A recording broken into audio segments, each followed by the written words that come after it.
cuál era el número de vuelo? Rápido. Lo logramos. ¡Qué bueno! Ahí vamos. Necesito sus documentos. Sí.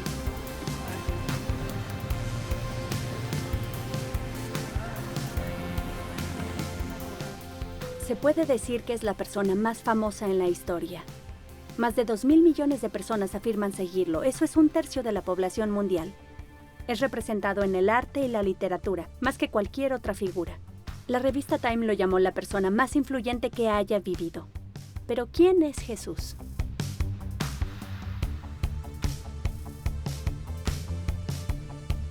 ¿Quién es Jesús? Creo que Me parece que era una persona. es el Hijo de Dios. Yo no creo que Jesús haya existido. El Hijo de Dios. Si tengo que contestar la pregunta, diría que Dios. Es un jugador del Chelsea. Si lees la Biblia, no creo que pudiera creer en todo eso. Lo es todo. Puede ser lo que sea, pero para mí lo es todo. ¿Quién es Jesús?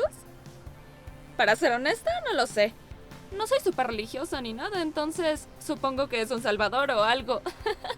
Personalmente creo que Jesús probablemente era un tipo cool que vivió hace tiempo y dio consejos a las personas y de ahí todo se hizo más grande.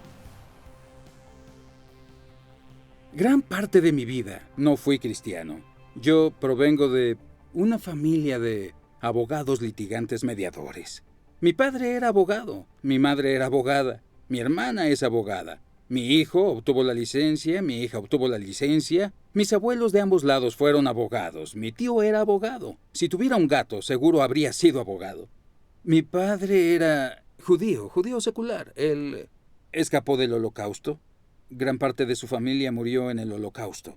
Mi madre no iba a la iglesia. Mi padre se describía como agnóstico. Y yo llegué a la conclusión de que era un ateo siendo adolescente, y creo que era un ateo contencioso. No salía a convertir personas al ateísmo, pero si alguien quería convertirme al cristianismo, entonces yo tenía algo que decir sobre el tema. Y era muy desconfiado de los cristianos. Yo me topé con uno o dos en mis vacaciones y tenían estas sonrisas que me parecían muy sospechosas. Y en mi primer año de la universidad tenía una habitación junto a mi gran amigo, Nicky Lee. Le advertí que se cuidara de los cristianos. Le dije, no dejes que entren a tu habitación, sea lo que sea. Pero era muy tarde. Conoció a varios. Y una vez, él y su novia en ese entonces, ahora su esposa, Sila, me buscaron y dijeron que se habían vuelto cristianos. Estaba horrorizado porque eran personas encantadoras. Y pensé, ¿cómo puedo ayudarlos? No sabía nada al respecto, así que se me ocurrió investigar. Entonces pude encontrar una vieja Biblia. Y esa noche comencé a leerla. Comencé por el principio del Nuevo Testamento. El Evangelio de Mateo, Marcos, Lucas. Llegué a la mitad del Evangelio de Juan a las 3 de la mañana y me quedé dormido. Al día siguiente continué leyendo. Todo ese día, todo el siguiente día y el día después. Era estudiante, entonces no tenía trabajo que hacer, y cuando llegué al final del Nuevo Testamento, llegué a la conclusión de que era verdad. No puedes probar el cristianismo de forma matemática ni tampoco científica. La ciencia obviamente es importante, pero la ciencia contesta preguntas muy diferentes. La ciencia contesta las preguntas ¿cuándo y cómo es que este mundo comenzó? Pero no contesta la pregunta ¿quién y por qué? Imagina que tengo un pastel que yo preparé y se lo doy a un científico. El científico podría responder la pregunta ¿cómo se preparó? Tal vez pueda decirte cuándo se preparó, pero solo yo te puedo decir quién lo hizo y por qué lo hizo. Ya que solo el creador del pastel puede hacerlo, solo yo puedo decir yo hice el pastel. Y te puedo decir por qué hice el pastel. Y es lo mismo con este universo. Solamente el Creador puede revelar quién hizo este mundo y por qué lo hizo. Lo que afirma el cristianismo es que Él ya lo ha hecho. El Creador se ha revelado a sí mismo. Y se ha revelado a sí mismo en la persona de Jesús. Y la evidencia no es evidencia científica. Esa no es la única clase de evidencia, sino evidencia histórica. Cuando era abogado, dependíamos de ello. Confiábamos en la evidencia histórica que presentábamos ante un jurado. Es decir, cosas ocurridas en el pasado y que no estaban ahí. Cada vez que un jurado llega al veredicto, es un salto de fe, basado en evidencia. Yo mismo no podría ser cristiano si no creyese que existe evidencia, porque no podría dar un salto de fe a ciegas. Para mí, la fe en Jesús es un paso de fe basado en una gran evidencia histórica. ¿Por qué iniciar con Jesús? Se preguntarán.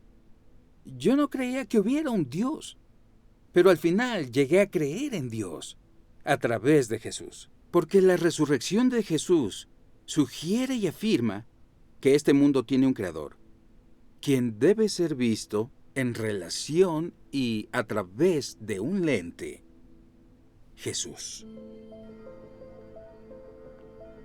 Se piensa que Jesús de Nazaret caminó por estas calles hace unos 2000 años. ¿Pero hay alguna evidencia de que en verdad existió? Bueno, en realidad hay bastante evidencia. Ningún historiador serio negaría que Jesús existió. Los historiadores romanos Tácito y Suetonio escribieron sobre Jesús. Asimismo, el historiador judío del primer siglo, Josefo, lo describió como Jesús, el hacedor de milagros, y luego continúa detallando su crucifixión y presunta resurrección. Así que hay evidencia de la existencia de Jesús fuera del Nuevo Testamento, pero la mayoría de la evidencia viene del Nuevo Testamento. Y alguien podría decir: bueno, el Nuevo Testamento fue escrito hace tanto tiempo ya, ¿cómo sabemos que fue redactado y no se ha alterado con los años? La respuesta es que sí sabemos, por una ciencia llamada crítica textual. La crítica textual examina el número de copias de textos antiguos que están disponibles en la actualidad e investiga el lapso de tiempo entre el documento original y la copia más antigua que existe.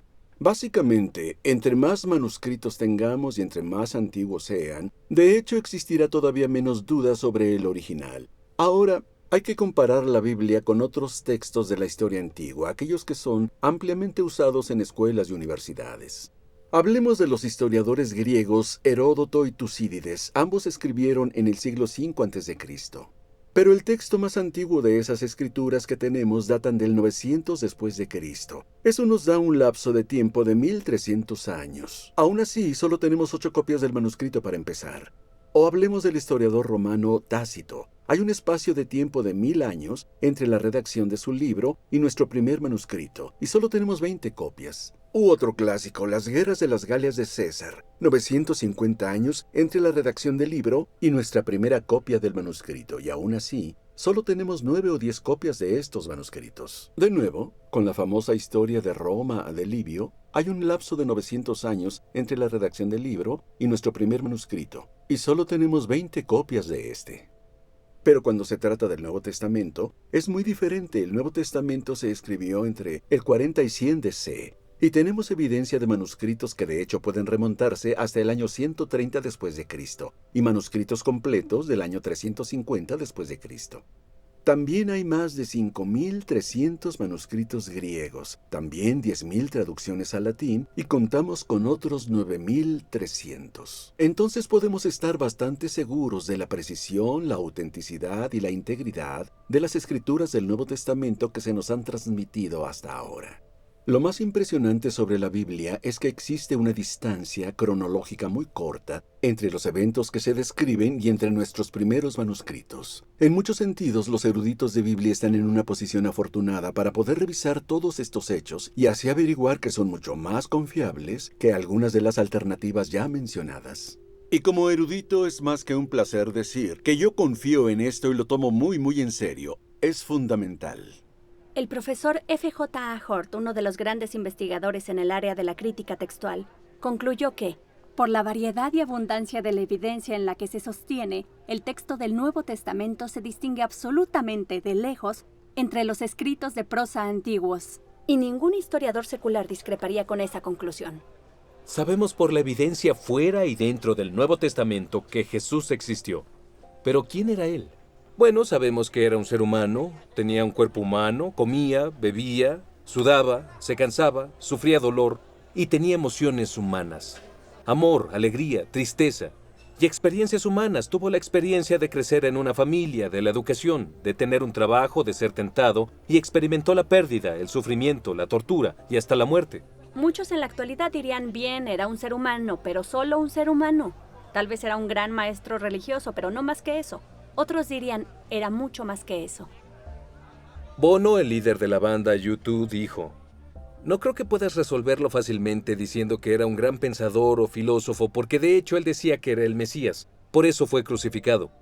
Fue crucificado porque dijo que era el Hijo de Dios. Entonces, a mi parecer, o era el Hijo de Dios o estaba loco. Y me resulta difícil aceptar que millones y millones de vidas, la mitad de la Tierra por unos 2000 años, hayan sido tocados e inspirados por un loco. Eso yo no lo creo". Y luego dijo: "Yo creo que Jesús era el Hijo de Dios". ¿Qué evidencia existe que sugiera que Jesús era más que solo un gran maestro religioso? Hay dos partes en este argumento. La primera es, ¿cómo se consideraba Jesús a sí mismo? Si no creía que era Dios, es el final del argumento. Pero si creía, el siguiente argumento es, ¿tenía razón? Entonces, ¿qué es lo que decía Jesús sobre sí mismo? Nuestra primera evidencia es el hecho de que sus enseñanzas se centraban en su persona. Los grandes maestros religiosos alejan la atención de ellos. Dicen, no me miren. Miren a Dios. Jesús, quien personificaba la humildad, al señalar a Dios, se señalaba a sí mismo. Decía, vengan a mí. Hemos hablado de esta búsqueda de sentido y propósito, la sensación de un hambre espiritual que otras cosas no logran satisfacer. Jesús decía, yo soy el pan de vida. Yo soy el único que puede satisfacer esa hambre espiritual. Las adicciones son un grave problema en nuestra sociedad. Jesús dijo, si el Hijo, en otras palabras, si Él mismo los libera, serán ustedes verdaderamente libres. También hay cosas que llevamos adentro. Preocupación, ansiedad, culpa, miedo. Jesús dijo, vengan a mí todos ustedes que están cansados y agobiados, y yo les daré descanso. Él dijo, quien los recibe a ustedes, me recibe a mí. Y quien me recibe a mí, recibe al que me envió. El que me ha visto a mí, ha visto al Padre.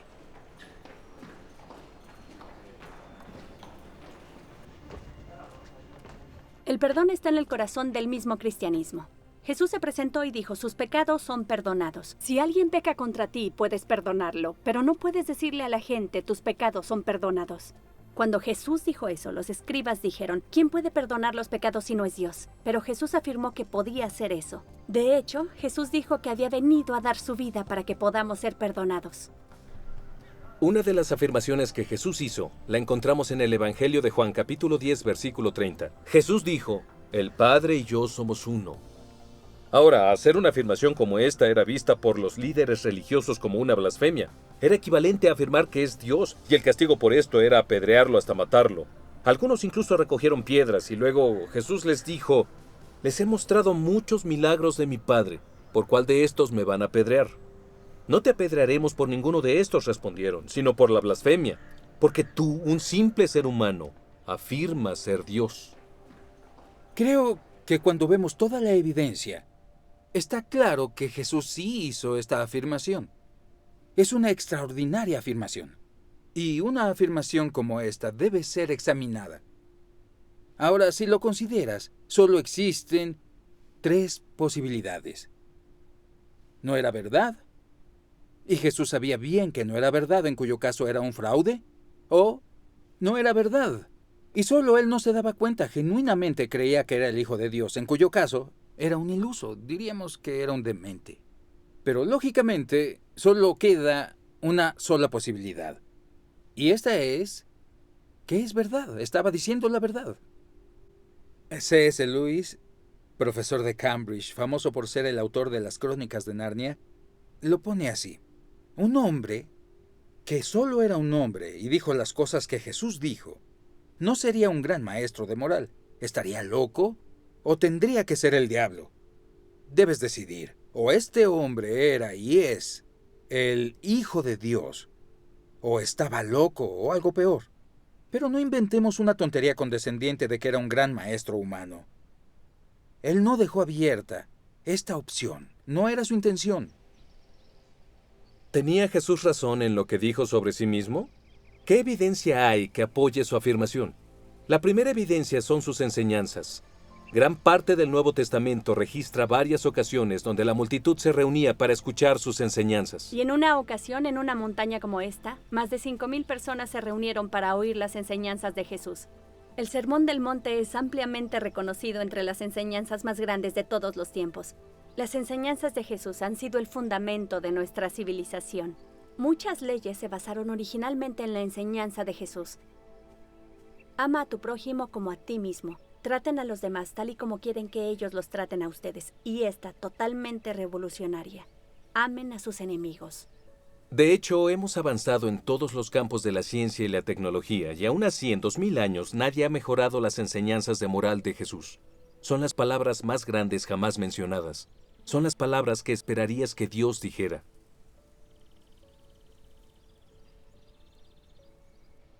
Otra cosa que marcó la vida de Jesús fue su amor por los marginados. Alimentó hambrientos, sanó enfermos. Su carácter ha impresionado a millones que no se consideran cristianos. La revista Time lo nombró el símbolo más representativo de pureza, abnegación y amor en la historia de la humanidad en el Occidente. Era una persona de quien ni sus enemigos encontraban falla, y sus amigos decían que no tenía pecado. Se dice que nuestro carácter se pone a prueba cuando estamos presionados o sufriendo. Y cuando Jesús estaba siendo torturado, dijo: Padre, perdónalos, porque no saben lo que hacen. Otra evidencia es el cumplimiento de las profecías del Antiguo Testamento. Nadie más en la historia ha tenido toda una colección de libros escritos de él antes de que naciera. Jesús cumplió más de 300 profecías del Antiguo Testamento y 29 de ellas en un solo día. Claro, se podría sugerir que era un estafador muy listo que lo hizo deliberadamente para engañar. Leyó todas las profecías y dijo: bien, voy a examinarlas y cumplirlas todas en mi vida. La dificultad con esa teoría es el gran número de estas profecías. Y el hecho de que, humanamente hablando, no tenía control de muchas de estas cosas. Había profecías sobre la forma de su muerte, el lugar de su sepultura, el lugar de su nacimiento. Un estafador astuto diría: supuestamente debería haber nacido en Belén. Es muy tarde. Ahora, nuestra última evidencia. Él conquistó la muerte. La resurrección física de Jesús es la piedra angular del cristianismo. Y esto es relevante para todos nosotros porque vamos a morir. Es un hecho definitivo. Morimos todos. ¿Vas a un funeral? El ataúd es sepultado en la tierra. Eso parece como algo definitivo. Y lo es. A menos de que Jesús muriera, fuera sepultado y luego volviera a la vida. En cuyo caso, la muerte ha sido conquistada. ¿Pero esto es solo una ilusión?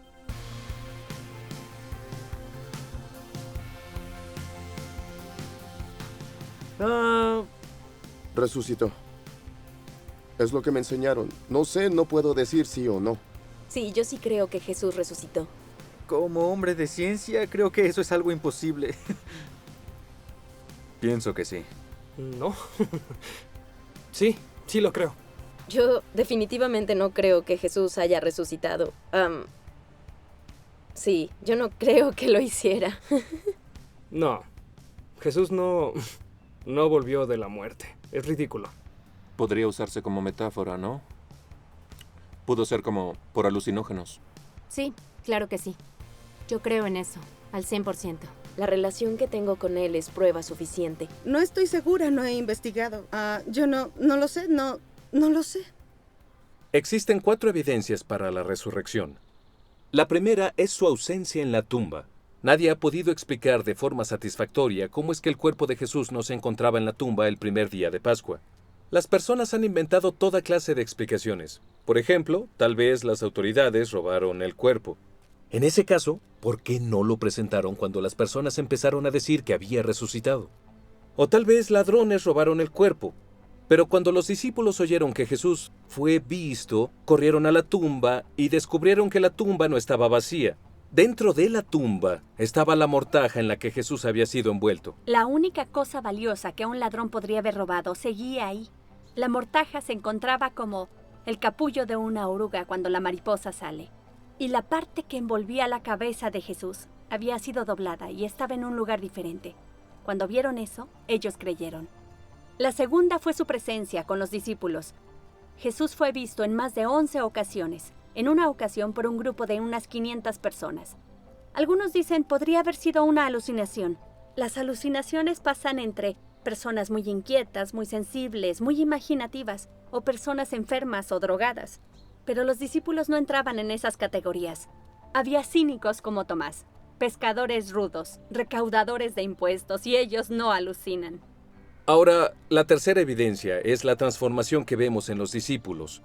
Este era un grupo humano desilusionado y desesperanzado porque su líder había muerto, y de pronto los vemos transformados. Empezaron a decir, hemos visto a Jesús, Él está vivo. Salieron a decirle a todo el mundo.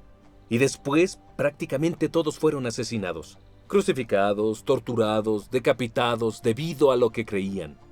Si engañaban a las personas, solo tenían que decir, no es verdad. Pero nunca lo dijeron porque sabían que era verdad.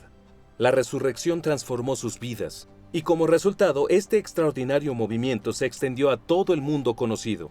Y es un movimiento sin precedentes en la historia de la humanidad.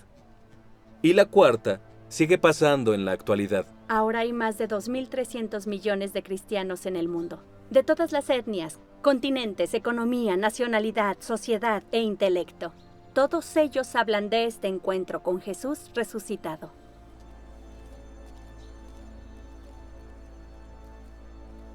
¿Qué debemos pensar de Jesús?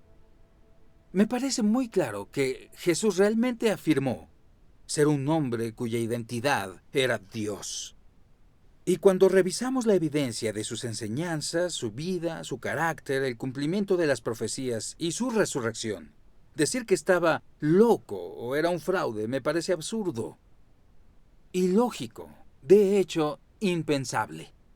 Por otro lado, tenemos la evidencia más sólida que existe de que lo que Jesús dijo sobre sí mismo era verdad.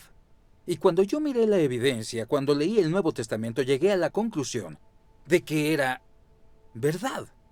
No quería volverme cristiano, porque pensaba que si me volvía cristiano, la vida sería muy miserable desde ese momento, y traté de posponerlo. Pensé, seré cristiano cuando esté en mi lecho de muerte. Luego me di cuenta que eso no sería intelectualmente honesto.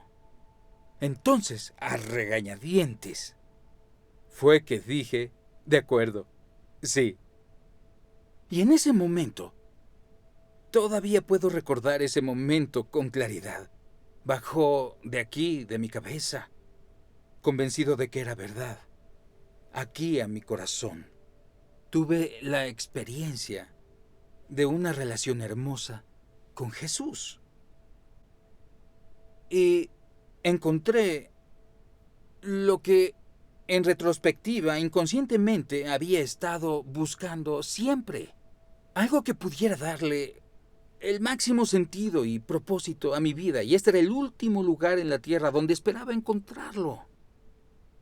Pero en ese momento descubrí que lo que Jesús dijo era verdad. Jesús dijo, yo he venido para que tengan vida y la tengan en abundancia.